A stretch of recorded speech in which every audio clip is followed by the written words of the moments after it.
A long time ago, ever since the first being identified the fragility of the arguments that attempt to maintain the solidity of an inexplicable universe, beings have engaged in dialogue, taking great care, when immersed in knowledge, to clearly expose the arguments that dismantle the image, the universe itself, and its creation.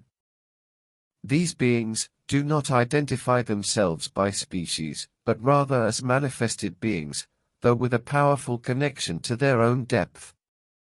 Since the connection to the origin is uninterrupted, what provides greater or lesser visibility, access to knowledge, or constancy of inner wisdom, is the intensity of the free flow of the presence of one's own being in the manifested being.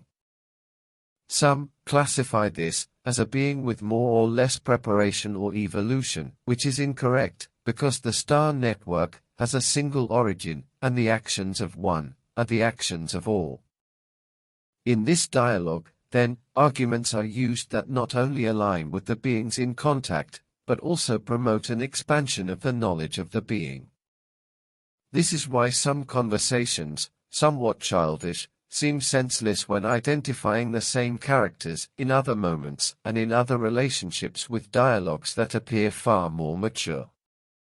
When offering a formula to a being, it is necessary to know its already matured capacity so that the being can put it into practice, otherwise, it will be unnecessary, unproductive, or even dangerous, depending on the scope and the result of the final work.